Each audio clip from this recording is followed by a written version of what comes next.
Hi everyone. आज के video में हम जो डिस्कस करेंगे वो एक बहुत ही इंटरेस्टिंग कंपनी है। ये कंपनी स्टार्ट हुई थी आज से कुछ 15 से 20 साल पहले, जब हम सब लोग अपने 20s में कॉलेज में थे। एटलीस्ट जो लोग मेरी एज ग्रुप में हैं वो सब अपने कॉलेज में थे। और उस टाइम पे एक बहुत ही रेवोल्यूशनरी काम चालू किया था इस कंपनी ने, that was online ticket booking for Indian railways. आप सबको याद होगा कि कैसे रेलवेज की टिकट बुक करने के लिए पहले बहुत लंबी लंबी लाइनों में लगना पड़ता था, एक फिजिकल फॉर्म भरना पड़ता था, और वो फॉर्म भरने के बाद आप काउंटर पे पहुंच जाते थे और काउंटर पे जाके कोई एक क्लर्क काउंटर के पीछे एक ऑनलाइन सिस्टम में आपका बुकिंग करता था। और इस कंपनी ने इस पूरे प्रोसेस को डिजिटाइज कर दिया था। और डिजिटाइजेशन के बाद आप अपने घर पे, अपने लैपटॉप पे, कंप्यूटर पे बैठ के कहीं से भी अपने खुद के पेमेंट मेथड यूज करके और ये जो टिकट्स जो है ऑनलाइन आप बुक कर सकते थे। And that was a revolutionary concept back then. और ये कंपनी है आईआरसीटीसी। आईआरसीटीसी का पूरा नाम है Indian railway catering and tourism corporation. और ये कंपनी गवर्नमेंट ऑफ इंडिया ने स्पेसिफिकली रेलवेज की जो एफिशिएंसी है वो इम्प्रूव करने के लिए बनाई थी, और उसमें भी specifically ticket ticketing system improve करने के लिए। आज के टाइम पे ये कंपनी थोड़ी सी डाइवर्सिफाई हो गई है। ये सिर्फ टिकटिंग में नहीं रही है, जैसा कि आप नाम से जान सकते हैं, ये टूरिज्म और केटरिंग में भी आ गई है। तो इस कंपनी को आप अगर इवेल्युएट करना चाहते हैं, इस कंपनी को एज अ इन्वेस्टमेंट ऑप्शन आप जानना चाहते हैं कि is it a good investment option और नॉट, तो प्लीज वीडियो को एंड तक जरूर देखिए। और साथ ही साथ मैं आपको ये भी बताना चाहूंगा कि ये कंपनी रीसेंट पास्ट में काफी अच्छा रन दे चुकी है, और स्टॉक जो है वो काफी अच्छे लेवल पे ट्रेड कर रहा है कंपेयर टू जो लिस्टिंग प्राइस था उसके कंपेरिजन में। सो आगे इसके बढ़ने के चांस हैं या गिरने के चांस हैं, या कंपनी स्टेबल रहेगी, और इस कंपनी के क्या पॉजिटिव फैक्टर्स हैं क्या नेगेटिव फैक्टर्स हैं, ये सारी चीजें मैं इस वीडियो में आपको एक्सप्लेन करूंगा। Please watch it to the end. Please like, share and subscribe to my channel if you like my videos. So let us go straight to the company. जैसा कि मैंने बताया था, this was a ticketing company earlier, and now it is diversified into three more divisions. So ticketing अभी भी इसका बहुत बड़ा रेवेन्यू सोर्स है। Ticketing is almost 35 to 38% of its revenue. लेकिन उसके साथ साथ इसने केटरिंग बिजनेस चालू कर दिया है। अगर आप ट्रेन में ट्रैवल कर रिसेंटली कर किया होगा अगर आपने, तो सारी बड़ी जो इंपॉर्टेंट ट्रेन हैं जैसे राजधानी हो गई, या शताब्दी हो गई, या वंदे भारत ट्रेन हो गई, इन सब में जो खाना जो प्रोवाइड किया जाता है वो यही कंपनी करती है। That is their catering business. इसके अलावा इनके दो डिवीजन और हैं। वन इज रेल नीर, जिसमें ये रेल नीर नाम के ब्रांड से जो पानी ट्रेन में मिलता है ये वो बेचते हैं। और साथ ही साथ चौथा डिवीजन जो है, दैट इज फॉर टूरिज्म, जिसमें ये पैकेजेस बेचते हैं। तीर्थ के पैकेजेस हो गए, या अगर आप एक बड़े group as as a big group जाना चाहते हैं तो पूरा बोगी आपका बुक करके आपको दे सकते हैं, तो इस तरह के पैकेजेस भी ये बेचते हैं। But Rail Neer and the tourism package business is relatively small.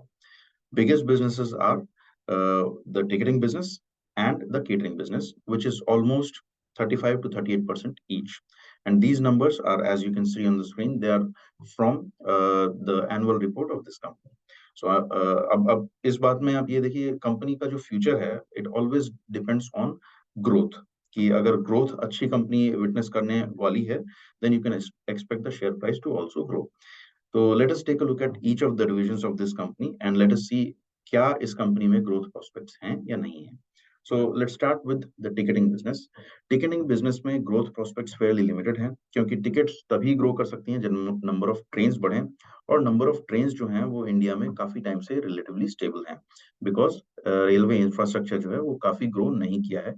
As a result number of trains भी ग्रो नहीं कर रही हैं, विच मीन्स कि नंबर ऑफ टिकट्स जो बुक होने वाली हैं थ्रू द सिस्टम वो फेयरली स्मॉल स्टेबल रहेंगी, नॉट स्मॉल, फेयरली स्टेबल रहेंगी। As a result growth is limited.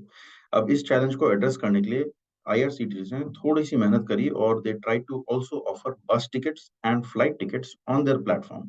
अब ये टिकटिंग जो होता है, that is ticketing business, it's basically a platform business. आप आईटी इंफ्रा अपना सेटअप करते हो, and then you can use it to book any sort of tickets. So अभी they try to launch bus tickets and flight tickets on IRCTC platform, but I don't think it has been a success.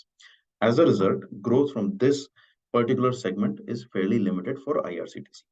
जो second business है catering, देखिए catering में भी अगर आप देखेंगे तो ओवर टाइम पिछले कुछ सालों में जो सारे प्रोमिनेंट रेलवे स्टेशन हैं और इस तरह के जितने भी लोकेशंस हैं जहाँ पे इनकी केटरिंग बिजनेस चलता है, वहाँ उन सब जगहों पे बड़े-बड़े ब्रांड्स एंटर करने की कोशिश कर रहे हैं and they are eating away into the catering business of the trains as well.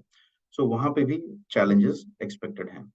जो रेल नीर है, that is not their main business anyway. आपने कहीं भी रेल नीर ब्रांड की जो पानी की बॉटल्स हैं, वो बाहर बिकती हुई नहीं देखी होंगी। इनका कॉम्पिटिशन एक्वाफिना टाइप की कंपनीज़ के साथ है। As a result, that business is also going to be limited only to railway stations and trains. So growth prospect जो हैं, वो फेयरली लिमिटेड हैं उसमें भी। टूरिज़्म और इस तरह के जो चौथा डिवीज़न है, वो भी बहुत ही चैलेंजिंग है क्योंकि अगर आप खुद कहीं घूमने गए हैं, तो IRCTC is not a very reliable partner for booking your tours and travels. तो इस इन इन सब कारणों से मुझे ऐसा लगता है चारों डिवीज़न जो हैं, वो फेयरली लिमिटेड हैं ग्रोथ प्रोस्पेक्ट्स में and as a result the company is not expected to grow at a very exponential pace.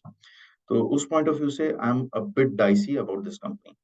अब आते हैं बाकी चीज़ें, let's take a look at the revenue. Company का जो रेवेन्यू है, as you can see on the graph, revenue took a dip during Covid obviously because trains नहीं चल रही थी and now the revenue is again back to 3000 plus crore. Profit margin जो है वो कंपनी के बहुत अच्छे हैं, as you can see on the graph, almost one third profit margin है, 33 टू 35% क्योंकि 1000 करोड़ का प्रॉफिट कंपनी बना रही है। Now these are exceptional profit margins और ये इस कंपनी के बारे में बहुत-बहुत पॉजिटिव है। व्हिच मीन्स कि कंपनी जो है वो उसका बिज़नेस अच्छा चल रहा है। फ्यूचर बहुत ब्राइट नहीं है लेकिन करंट बिज़नेस बहुत अच्छा चल रहा है। बट क्या इस 1000 करोड़ के प्रॉफिट के दम पे क्या हम इस कंपनी को आगे इसके शेयर्स में इन्वेस्ट कर सकते हैं? उसके लिए let us take a look at the market capitalisation of the company. इस कंपनी की मार्केट कैपिटलाइजेशन जो है that is 53,000 crore. 1000 crore profit बनाने वाली कंपनी की मार्केट वैल्यूएशन या मार्केट कैपिटलाइजेशन जो दोनों टर्म्स हम यूज़ करते हैं दैट इज़ 53,000 करोड़। नाउ आप अगर इस नंबर को देखें, तो इस कंपनी को अपनी वैल्यूएशन जस्टिफाई करने के लिए 50 साल तक सर्वाइव करना पड़ेगा और 50 साल तक हर साल 1-1 हज़ार करोड़ का प्रॉफिट देना पड़ेगा। तब ये अपनी वैल्यूएशन के बराबर पैसा कमा पाएगी। Now that is a very number. I don't think that is a justified number. मुझे ऐसा लगता है कि इन सब चीज़ों के कारण कंपनी जो है that is significantly over valued और ओवर वैल्यूएशन का एक और जो आप दूसरा इंडिकेटर इंडिकेटर देखेंगे वो ये देखेंगे कि इस कंपनी की बुक वैल्यू जो है वो ऑलमोस्ट 31 रुपीज़ है और उसके अगेंस्ट इसका प्राइस बुक रेशियो जो है दैट इज़ 21। इससे भी ये लगता है कि company is significantly over valued. अब बात करते हैं कंपनी के रीसेंट रन की। कंपनी जब लिस्ट हुई थी, लिस्ट होने के बाद it has shown a very good run और ये ऑलमोस्ट 800 साढ़े 800 के नंबर्स टच करके वापस आई है। जो पर पर शेयर इसका वैल्यू है और अब it is stuck at 670, 675 etcetera. मुझे ऐसा लगता है कि because this company is not giving any dividends and government of India owned companies typically dividends के लिए ही जानी जाती हैं। ना तो ये कंपनी डिविडेंड दे रही है और ना ही इसमें सिग्निफिकेंटली अच्छे ग्रोथ प्रोस्पेक्ट्स हैं। इन 2 कारणों से मुझे ऐसा लगता है the stock is not expected to give a good run in the future. I would be really bearish on this company. मैं इस कंपनी में इन्वेस्ट नहीं करूँगा। अगर आप इस कंपनी में इन्वेस्ट करना चाहते हैं, तो please do your own analysis, don't go by my words. But इन सब पॉइंटर्स को ध्यान में रखते हुए उसके एनुअल रिपोर्ट्स, उस कंपनी के अनाउंसमेंट्स, उस कंपनी के कॉन कॉल्स जो वो करती है एनालिस्ट के साथ, उन सबको देखिए and then make a judgement for yourself. In my view, this is not a great investment at these levels. Maybe अगर फ्यूचर में प्राइस गिर जाता है, then you can think of investing in this company. Till then I would stay away from it. अगर आपको video अच्छा लगा तो please like, share and subscribe and please also share this with your family on WhatsApp groups. Thank you and have a nice day.